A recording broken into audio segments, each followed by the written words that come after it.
जय श्री कृष्ण। आज मैं आपको श्री सत्यनारायण व्रत कथा के बारे में बताऊंगी। सबसे पहले मैं आपको इसकी पूजन विधि बताती हूँ। श्री सत्यनारायण व्रत कथा करने वाला पूर्णिमा एवं संक्रांति के दिन संध्या के समय स्नान आदि कर्मों से निवृत्त होकर पूजा स्थल में आसन पर बैठकर श्रद्धापूर्वक श्री गणेश, वरुण, गौरी, विष्णु आदि सभी देवताओं का स्मरण कर पूजन करे तथा संकल्प ले कि मैं सदा सत्यनारायण भगवान की पूजा तथा कथा श्रवण करूँगा। फूल हाथ में लेकर सत्यनारायण भगवान का ध्यान करें। यज्ञोपवीत, धूप, पुष्प, नैवेद्य आदि अर्पित कर प्रार्थना करें। हे भगवान, मैंने श्रद्धापूर्वक फल, जल आदि समस्त सामग्री आपको अर्पण की है। आप इसे स्वीकार कीजिए। मेरा आपको बार बार प्रणाम है। इसके पश्चात सत्यनारायण भगवान की कथा पढ़ें या सुने। अब श्री सत्यनारायण भगवान की कथा प्रारंभ करने जा रही हूँ। इसका प्रथम अध्याय।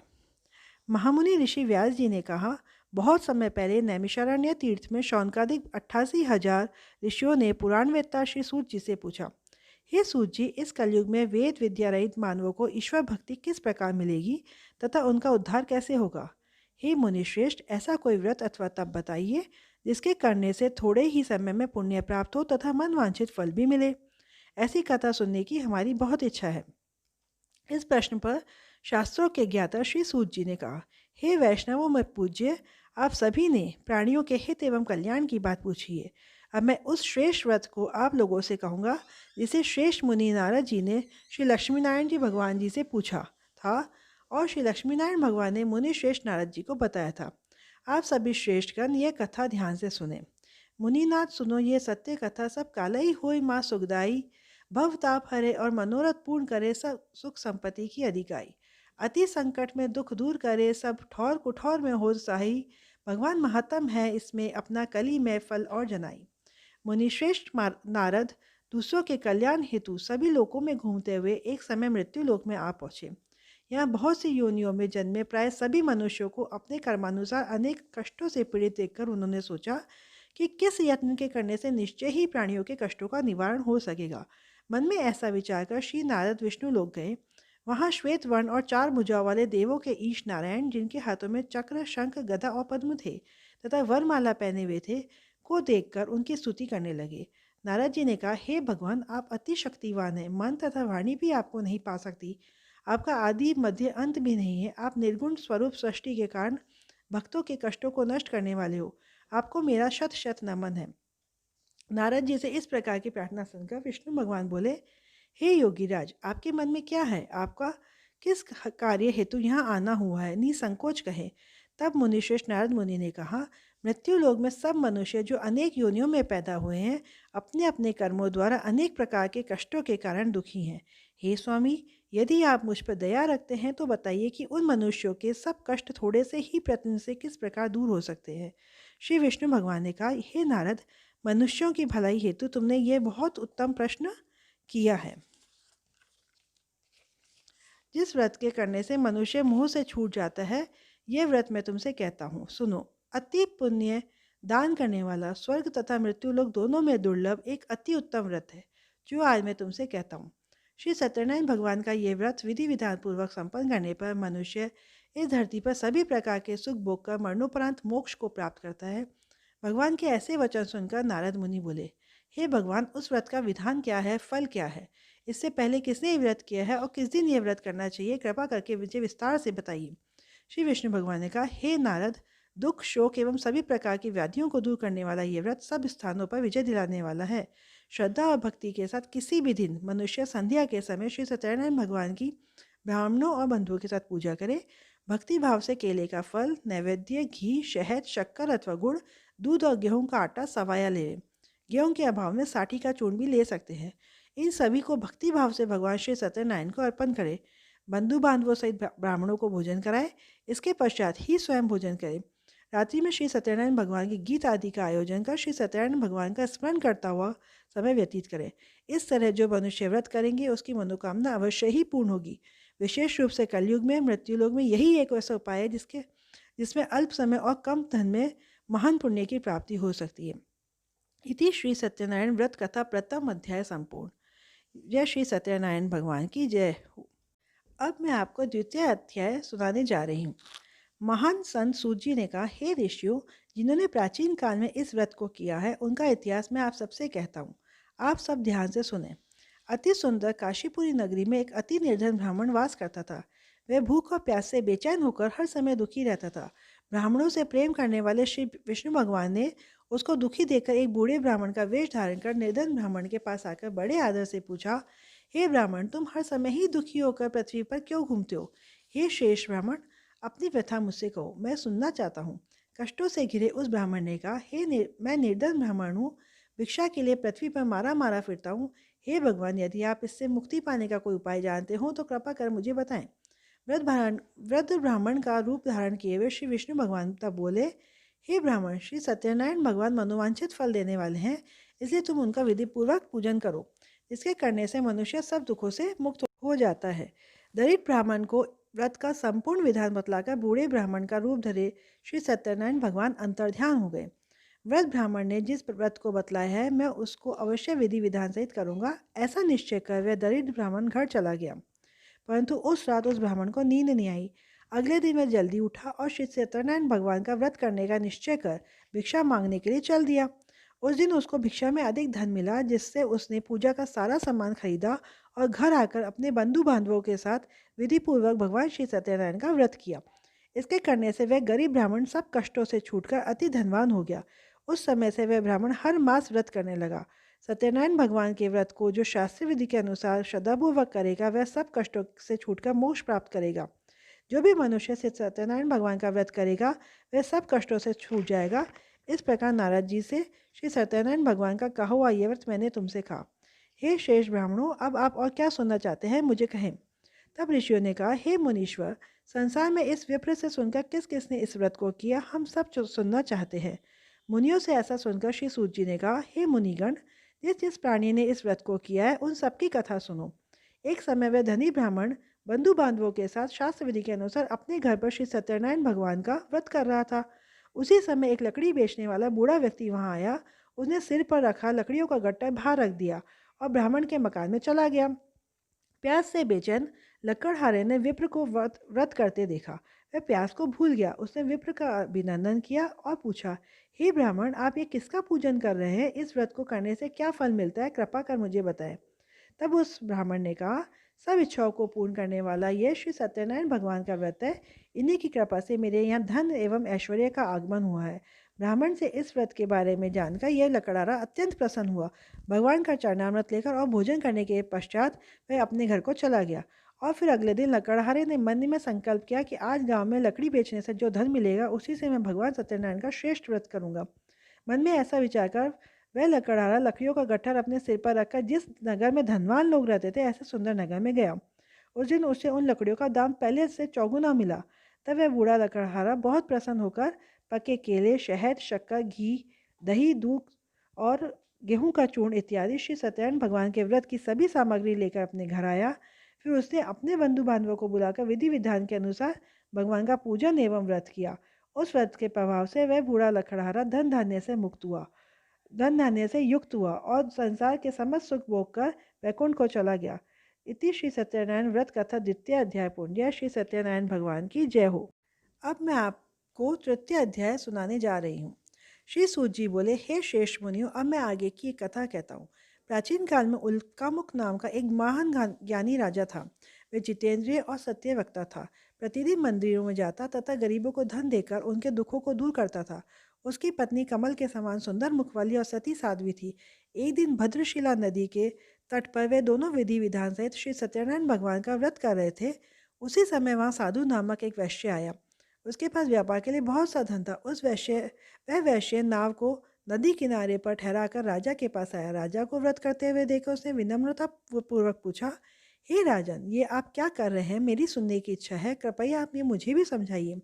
महाराज उल्कामुख ने कहा, हे वैश्य, मैं अपने बंधु बांधवों के साथ पुत्र की प्राप्ति के लिए श्री सत्यनारायण भगवान का व्रत एवं पूजन कर रहा हूँ।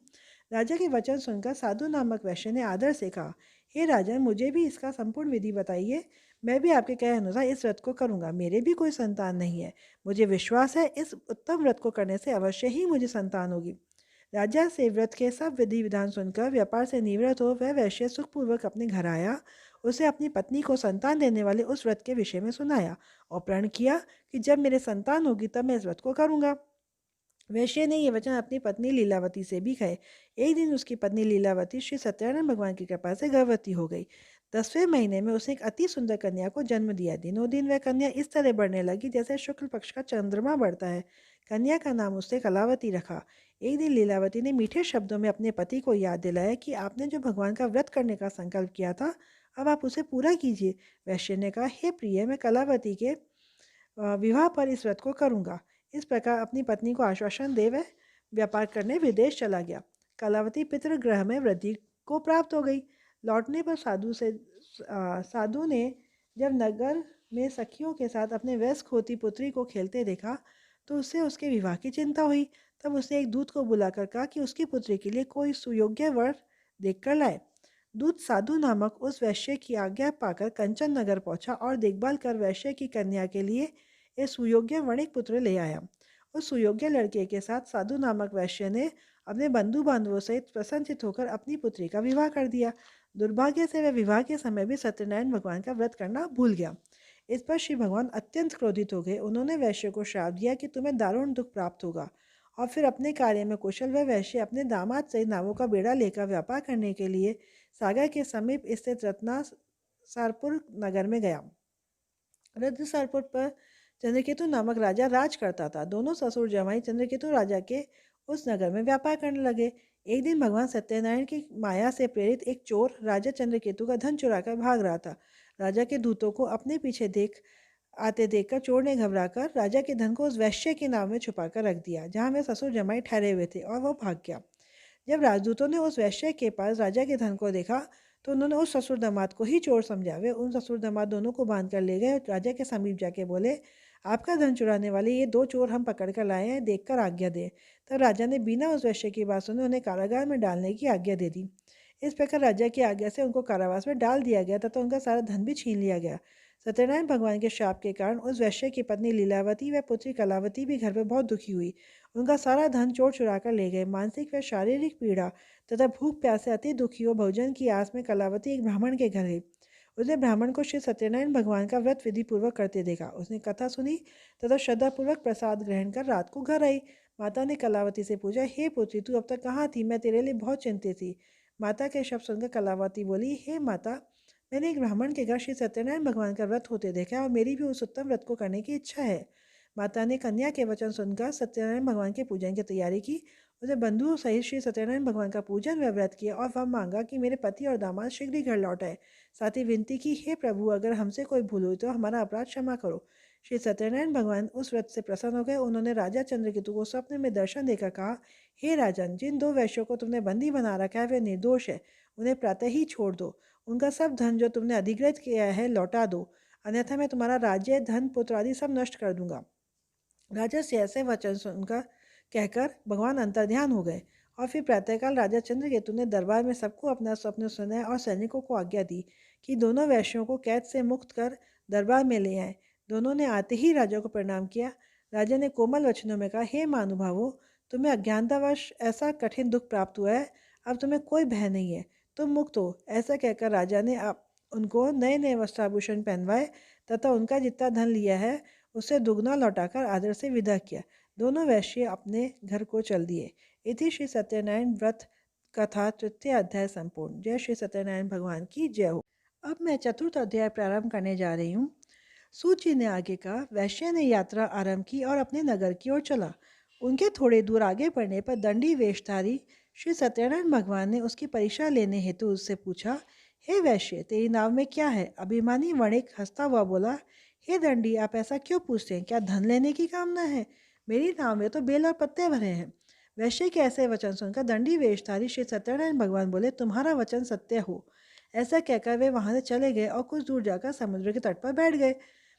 दंडी महाराज के जाने के पश्चात वैश्य ने नित्य क्रिया से निवृत्त होने के बाद नाव को ऊंची उठी देख अचंबा किया तथा नाव में बेल पत्ते आदि देकर मूर्छित हो जमीन पर गिर पड़ा। मूर्छा खुलने पर अति शोक करने लगा। तब उसने दामाद से कहा, आप शोक ना करें, यह दंडी महाराज का श्राप है, अतः हमें उनकी शरण में ही चलना चाहिए, वही हमारे दुखों का अंत करेंगे। दामाद के वचन सुनकर वह वैश्य दंडी भगवान के पास पहुंचा और अत्यंत भक्तिभाव से पश्चाताप करते हुए बोला, मैंने जो आपसे असत्य वचन कहे थे उनके लिए मुझे क्षमा करें। ऐसा कहकर वह शोकातुर हो रोने लगा। तब दंडी भगवान बोले, हे वर्णिक पुत्र, मेरी आज्ञा से ही बार बार तुझे कष्ट प्राप्त हुआ है, तू मेरी पूजा से विमुख हुआ है। तब उस वैश्य ने कहा, हे भगवान, आपकी माया को ब्रह्मा आदि देवता भी नहीं जान पाते, तब मैं मूर्ख भला कैसे जान सकता हूँ। आप प्रसन्न होइए, मैं अपनी क्षमता अनुसार आपकी पूजा करूंगा। मेरी रक्षा कीजिए और मेरी नौका को पहले के समान धन से परिपूर्ण कर दीजिए। उसके भक्ति से परिपूर्ण वचन सुनकर श्री सत्यनारायण भगवान प्रसन्न हो गए और उसकी इच्छा अनुसार वर देकर अंतर्ध्यान हो गए। तब ससुर व दामाद दोनों ने नाव पर आकर देखा कि नाव धन से परिपूर्ण है। फिर वह विधि विधान से भगवान सत्यनारायण का पूजन कर साथियों सहित अपने घर नगर को चला। जब वह अपने नगर के निकट पहुंचा तब उसने एक दूत को अपने घर भेजा। दूत ने साधु नामक वैश्य के घर जाकर उसकी पत्नी को नमस्कार किया और कहा, आपके पति अपनी जामाता सहित इस नगर के समीप आ गए हैं। लीलावती और उसकी कन्या कलावती उस समय भगवान का पूजन कर रही थी। दूत का वचन सुनकर साधु की पत्नी ने बड़े हर्ष के साथ सत्यनारायण भगवान का पूजन पूर्ण किया और अपनी पुत्री से कहा, मैं अपने पति के दर्शन को जाती हूँ, तू पूजन पूर्ण कर शीघ्र आ जाना। परंतु कलावती पूजन एवं प्रसाद छोड़कर अपने पति के दर्शन करने के लिए चली आई। पूजन एवं प्रसाद की अवज्ञा के कारण भगवान सत्यनारायण ने रुष्ट हो उसके पति को नाव सहित पानी में डुबो दिया। कलावती अपने पति को न पाकर रोती हुई जमीन पर गिर पड़ी। नौका को डूबा हुआ तथा कन्या को रोती हुई देख साधु नामक वैश्य द्रवित हो बोला, हे प्रभु, मुझसे या मेरे परिवार से अज्ञानतावश जो अपराध हुआ है उसे क्षमा करे। उसके ऐसे वचन सुनकर सत्यदेव भगवान प्रसन्न हो गए। आकाशवाणी हुई, हे वैश्य, तेरी पुत्री मेरा प्रसाद छोड़कर आई है, इसलिए उसका पति अदृश्य हुआ है।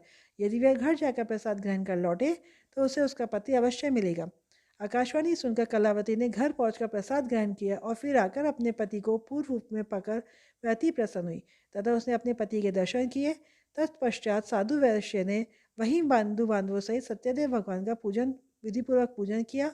वह उस लोक के सभी प्रकार के सुख भोग कर अंत में मोक्ष को प्राप्त हुआ। इति श्री सत्यनारायण व्रत कथा चतुर्थ अध्याय संपूर्ण। जय श्री सत्यनारायण भगवान की जय हो। अब मैं आपको सत्यनारायण कथा का व्रत कथा का पंचम अध्याय सुनाने जा रही हूँ। ये अंतिम अध्याय है। श्री सूत जी बोले, हे ऋषिगण, मैं एक और कथा सुनाता हूँ, आप सभी ध्यान से सुनो। सदा प्रजा के लिए चिंतित तुंगध्वज नाम का एक राजा था। उसने भगवान सत्यनारायण का प्रसाद त्याग कर बहुत कष्ट पाया। एक समय राजा वन में वन्य पशुओं को मारकर बड़ के वृक्ष के नीचे आया। वहाँ उसने ग्वालों को भक्ति भाव से बंधु बांधवों सहित श्री सत्यनारायण व्रत का पूजन करते देखा। परंतु राजा देखकर भी अभिमान के कारण न तो वहाँ गया और न ही सत्यदेव भगवान को नमस्कार किया। तब ग्वालों ने भगवान का प्रसाद उसके सामने रखा तो प्रसाद छोड़कर अपने नगर को चलाया। नगर में पहुंचकर उसने देखा कि उसका सारा राज्य नष्ट हो गया। वह समझ गया कि ये सब भगवान सत्यदेव ने रुष्ट होकर किया है। तब वह वन में वापस आया और ग्वालों के समीप जाकर विधिपूर्वक पूजन कर प्रसाद ग्रहण किया तो सत्यनारायण भगवान की कृपा से सब कुछ पहले जैसा ही हो गया और लंबे समय तक सुख भोग कर मरणोपरांत वह मोक्ष को प्राप्त हुआ। जो मानव इस श्रेष्ठ दुर्लभ व्रत को करेगा, श्री सत्यनारायण भगवान की कृपा से उसे धन धान्य की कोई कमी नहीं होगी। निर्धन, धनी और बंदी बांधवों से मुक्त होकर निर्भय हो जाता है। संतानहीन को संतान प्राप्त होती है तथा सब इच्छाएं पूर्ण होकर वह अंत में वैकुंठ धाम को जाता है। अब उनके बारे में भी जानिए जिन्होंने पहले इस व्रत को किया। अब उनके दूसरे जन्म की कथा भी सुनिए। शतानंद नामक व्रत ब्राह्मण ने सुदामा के रूप में जन्म लेकर श्री कृष्ण की भक्ति एवं सेवा कर वैकुंठ प्राप्त किया। उल्कामुख नामक महाराज राजा दशरथ बने और श्री रंगनाथ का पूजन कर मोक्ष को प्राप्त हुए। साधु नामक वैश्य ने धर्मात्मा व सत्य प्रतिज्ञ राजा मोरध्वज बनकर अपने पुत्र को आर्य से चीरकर वैकुंठ धाम प्राप्त किया। महाराज तुंगध्वज स्वयंभू मनु बने। उन्होंने बहुत से लोगों को भगवान की भक्ति में लीन कराकर वैकुंठ धाम प्राप्त किया। लकाड़ाहारा अगले जन्म में गुह नामक निषाद राजा बना जिसने राम के चरणों की सेवा कर अपने सभी जन्मों को संवार लिया। इति श्री सत्यनारायण व्रत कथा पंचम अध्याय संपूर्ण। जय श्री सत्यनारायण भगवान की जय। इसके पश्चात आप सत्यनारायण भगवान की आरती करें और मोक्ष प्राप्ति का द्वार खोलें।